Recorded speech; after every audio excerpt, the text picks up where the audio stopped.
Привет, это Лена Бик. Из этого видео вы узнаете, как попасть в США во время карантина, как проходит полет и вообще зачем я туда полетела. Поехали! С каждым годом все сложнее попасть в Соединенные Штаты Америки, даже у тех, у кого есть виза.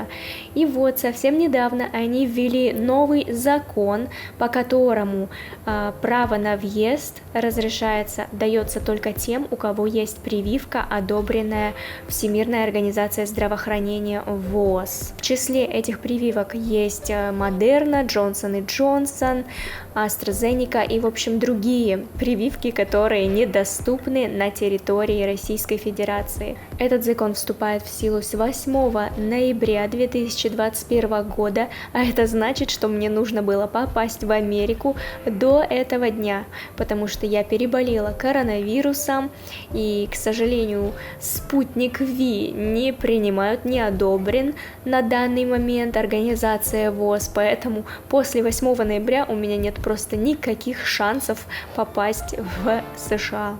Расскажу, зачем вообще я собиралась в США. Изначально я должна была лететь в качестве переводчика и ассистента на мастер-класс.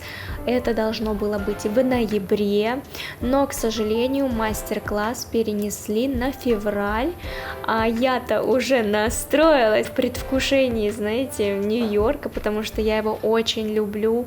У меня здесь много знакомых, и меня уже ждали здесь, писали. И когда мне сказали, что мастер-класс переносится, я была просто безумно расстроена, потому что из-за этого мастер-класса в Нью-Йорке я не меняла свои документы. У меня была депрессия, потому что мы собирались переезжать, муж сделал документы, у него уже все было готово для того, чтобы лететь в Польшу, а я, получается, должна была лететь в США и потом еще в одну страну. В общем, у меня все было прям расписано по полочкам, весь мой план, четко, гладко. И тут получается, что мастер-класс в Нью-Йорке отменяется, и все, у меня просто целый месяц пустой. Сидеть дома я не хотела, потому что, ну что я буду дома сидеть, реветь целыми днями без мужа. В общем, клиентов я уже не записывала, никого не брала, я была уже настроена. Посидели мы, подумали, и я решила, что надо лететь. Единственное, что меня напрягало, это новое правило, что с 8 ноября пускают только тех, у кого есть прививка ВОЗ, а у меня-то ее не было. И, в общем, мне срочно нужно было улететь до 8. Я, получается, проводила Андрея, моего мужа. 1 ноября он улетел в Польшу. Вот, потом 7 числа я купила билеты. Я долго сомневалась, вот честное слово вам говорю, я купила билеты буквально за 3 дня до вылета, потому что столько страхов было именно вот эти моменты с прививкой. Мой самый большой страх был это то, что рейс может задержаться. Я прям держала кулачки, чтобы все прошло гладко. Взяла только самое необходимое, конечно же, купила подарочки из России. Очень надеялась, что не будет перевеса, так как допустимый вес 23 килограмма, это багаж, а ручная кладь 10 килограмм. Слава богу, у меня все было четко, у меня даже был недобор, поэтому я легко отправилась уже на посадку.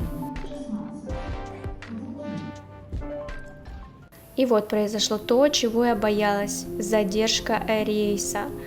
И знаете, что меня удивило? Все так спокойно стоят. Ну, видимо, никто никуда не опаздывает. Может быть, у людей не было дальнейшей пересадки. А у меня-то дальше Нью-Йорк.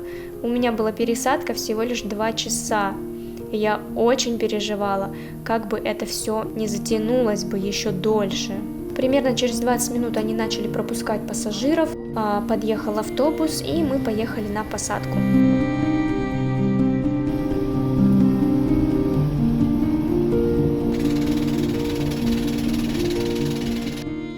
Полет проходил в целом хорошо, нас немножечко покормили. Ну, это стандартно, я думаю, в таких небольших перелетах, недолгих перелетах у Аэрофлота. Хорошо, что я выбрала места не далеко, не в хвосте, а где-то в серединке самолета, поэтому, несмотря на опоздание, я вышла одна из первых и бегом побежала на дальнейшие пункты, чтобы успеть на самолет, на посадку до Нью-Йорка. Мне нужно было сменить терминал, это заняло примерно Ну, я думаю, наверное, час, в общем, весь путь. Я бежала со всех ног, чтобы успеть, потому что у меня не было шанса пропустить этот самолет. Вы представляете, сколько денег это стоит? И оказалось, что, в принципе, я успеваю. Там было очень много людей в форме, которые периодически ходили, что-то спрашивали, проверяли паспорта.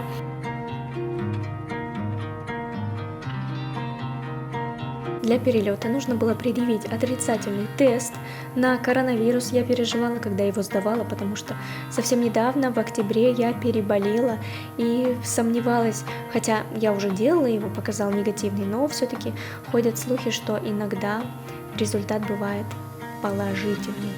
Но, к счастью, тест показал отрицательный результат. Это значит, что я полностью здорова. Обязательно подписывайтесь на мой канал и ставьте колокольчик на уведомления, когда выйдет новое видео, вы в числе первых его увидите. Началась посадка на самолет, и мне, честно говоря, до последнего момента не верилось, что я все-таки прошла все пункты досмотра, все вот эти проверки документов, ПЦР-тесты и так далее. Расскажу, как я выбирала места. Был выбор либо возле окна иллюминатора, либо в серединке прохода. Так как я уже летала много раз, я, в принципе, знаю, что меня ждет у иллюминатора, поэтому решила выбрать комфорт. Я выбрала сиденье посередине, в проходе, так как этот полет в США, для него используются только здоровые самолеты, вот такие вот Боинги. Я села в серединке у самого прохода, чтобы была возможность вытянуть ноги вперед, потому что полет предстоял долгий и необходимо было отдыхать и периодически вставать, прогуливаться и даже делать физзарядку. И, кстати, обычно в конце самолета остаются свободные места, потому что начинают заполнять самолет с головы, так сказать.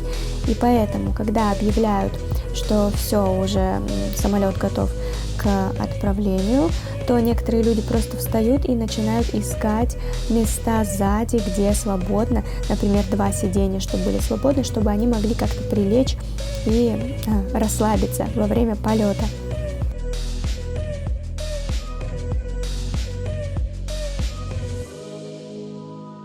Во время полета выдают вот такие пакетики, внутри находятся тапочки, потому что все-таки в сапогах неудобно, дискомфортно сидеть столько времени.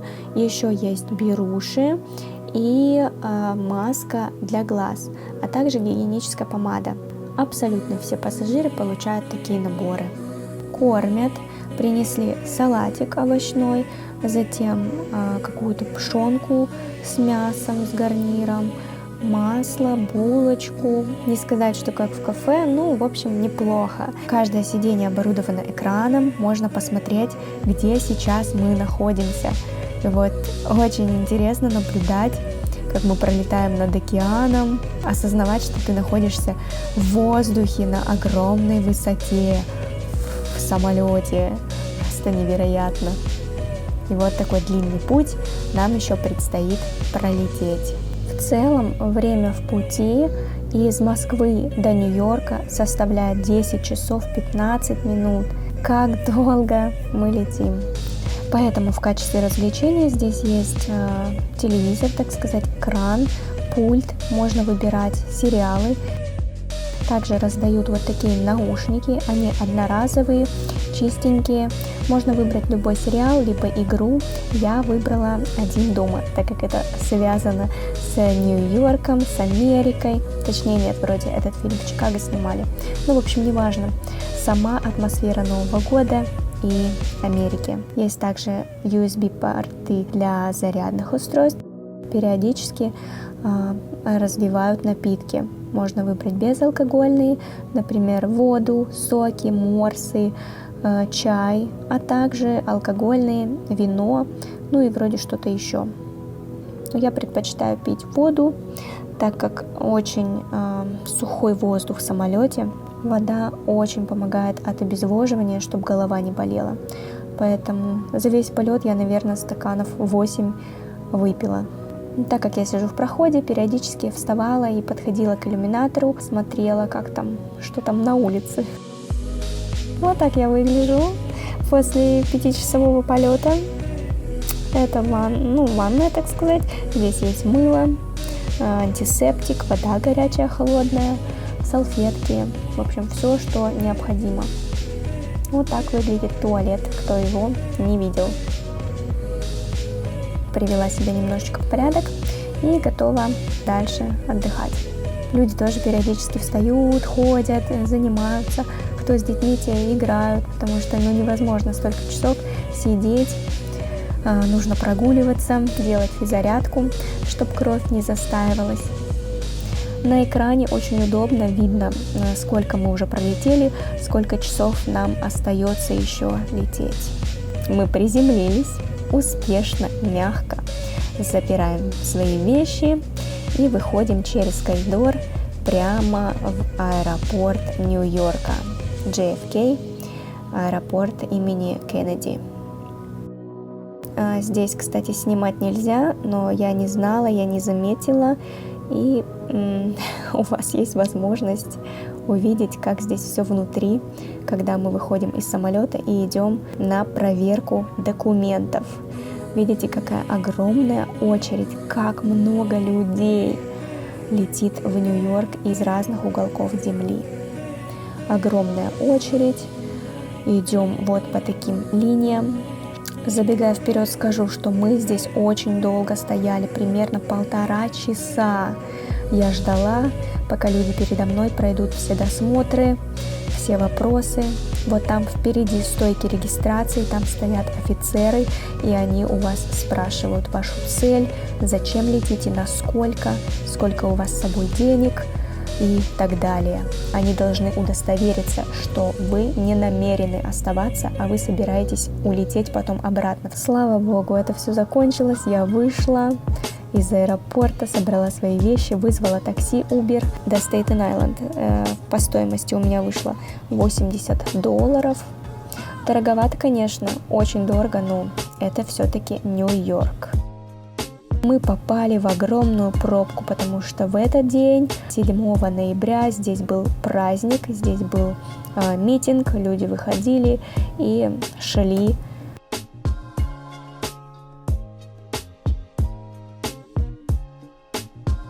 Мост Стейтен-Айленд, Веризана-Бридж, он был закрыт несколько часов, и мы даже стояли в пробке и ждали, пока его откроют, чтобы попасть на этот остров, этот район Нью-Йорка.